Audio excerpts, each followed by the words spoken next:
I've never seen that. The Atoner. So I don't know much. Okay, you can also think of these as like reformed villains. Yes. Like heroes that used to be villains. This is Zuko from Avatar: The Last Airbender, widely regarded to have one of the best redemption arcs in television. Yes. Not only is as we said about how guilt can motivate an Avenger, guilt can also motivate an Atoner. They want to redeem themselves. They seek to better themselves and to where they used to, make the world a worse place. Yes. They want to make want to make the world a better place. Yes. What happened to him? What happened to Zuko? Yeah. I'm not gonna. Just watch the series. It's really bloody good. Like it's What are you? Okay, good. So let's keep talking. Yes. Let's move on actually because we have a few more Atoners to look at. Another one is Vegeta. Oh, I've never seen that. Widely regarded as one of the greatest shonen. Widely regarded as like the greatest shonen rival of all time, and also another. He debuted as a bad guy, like one of the baddest guys. Then he turned good. Yeah. Well, yeah. It was a very slow, gradual process. Yes. First, he shows up as a bad guy, wanting to like kill everyone. Yes. Then he goes to the same planet as there's the heroes, and an even worse guy. So he needs to team up with the good guys. Yes. Out of pragmatism, and then he finds himself back on Earth with the good guys, but not strong enough to take over. So, but in the meantime, he actually has a fling with one of the good guys and good girls, I should say, and they have one night stand and babies happen. Yes. So he accidentally becomes a father, and after the main hero dies at the end of that story arc. Is that Dragon Ball? Yeah, it's Dragon Ball. I've never seen it. Oh yeah, it's my favorite anime. So yes, if you ever thought about watching Dragon Ball, that's my endorsement. Oh, I prefer watch the OG then, not the fucking not so far strange, but I'll watch the original, not the remake. Okay, the original includes like OG Dragon Ball, where Goku is a kid. Yes. And Z. Yeah. Okay, they're both the original. Yes. So anyway, even though Vegeta, I included Vegeta in this. He might not necessarily have been an Atoner throughout most of his story arc. But he did turn good when he had a child. Well, yeah, but like I said, the Atoner also can include reformed villains, but I think he only really starts atoning. Yeah. Or singing atonement is in Dragon Ball Super, where he returns to Namek, which was a planet where he killed a lot of the inhabitants when he was a bad guy, and he expresses guilt and remorse about it when he has a conversation with one of the elders, and the elders is like I'll never forget what happened, but it was a long time ago. Just try to save us now. Yes. And so, and Vegeta even says, like, I haven't read this part of Super, but when he's confronting the main bad guy, he's like, I know I'm going to hell. So I guess he's still seeking atonement. We have a couple more Atoners to talk about, and this should be easy. Yeah, Jamie Lannister. Yes, he ended up becoming a good sort of thing. Yeah, we can. His whole character arc is kind of here. Yes. Like here, he's like a selfish, uptight. Yeah, where he's introduced, selfish. Narcissistic. Aristocrat, and here he's getting put through the ringer. Yes. Might have had his hand cut off. Yes. Sees how much of an asshole he's been. Yes. And here, he's changing for the better. Yes. Jamie Lannister, he actually starts off, kind of a good guy. Yes.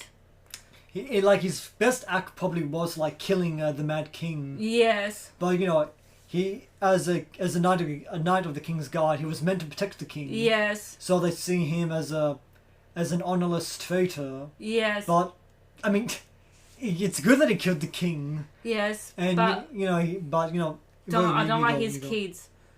I mean, and Cersei, and like Cersei's becoming even Cersei becomes a shitless. She was like put to the shame, then she became like fucking evil. Not evil, but like the way she did it. Yeah, and then Jaime Lannister has changed for the his hand gets cut off.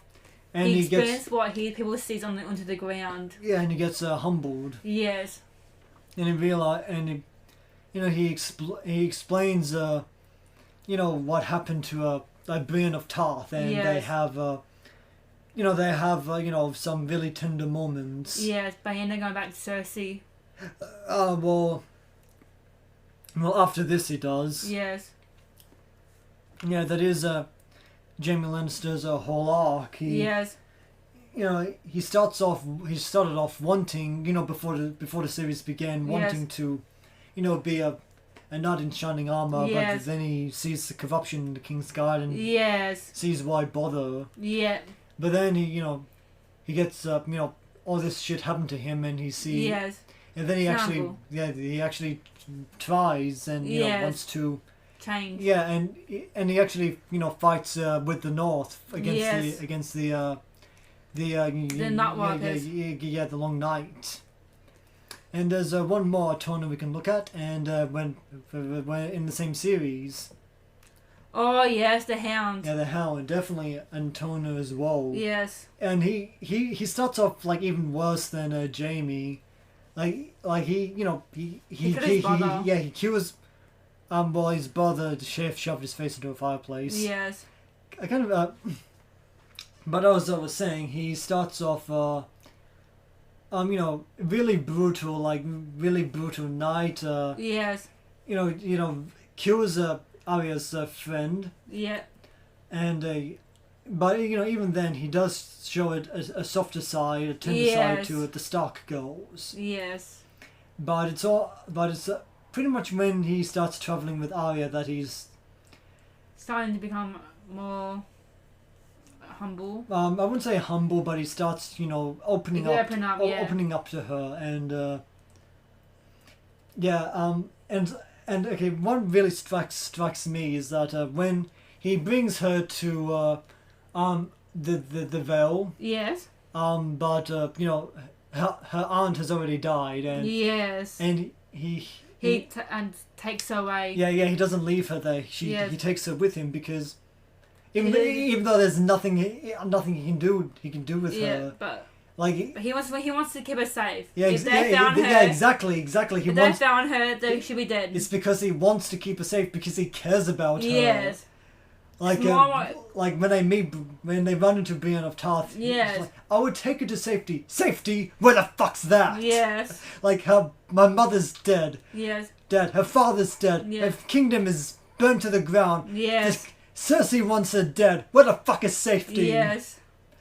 Like he could probably take her back to Cersei for ransom. Yes. But that line implies that he's not going to take her to Cersei. He wants to protect her. Yes. And even in this scene where he's this is him after he's this is when after when he takes Arya. Well this is after Arya leaves him for dead, and he gets picked up by these it shows him I don't remember everyone's name, but the Brotherhood. I don't know if it's the Brotherhood, but I guess we could just call it. He joins the Brotherhood because he wants to get away from all the violence and live a quieter life. But then they get slaughtered, and he just starts. Yes. So he's kind of like, I'd say he's a combination of the Atoner and the Avenger. Yes. He still has because he's getting more human, opening up. Yeah, that's a part. Even though he's even sucking from himself and his brother to the fire. Even though he's not necessarily any less brutal than he's ever been, he is. I'd say he's definitely an Atoner. He's definitely on the side of the good guys, and he's fighting, good, and he's fighting for the side of good for really nothing in return, other than just that he thinks it's the right thing to do. Yes, he ended up sacrificing him and his brother. Plus, he used to be so afraid of fires, but not anymore.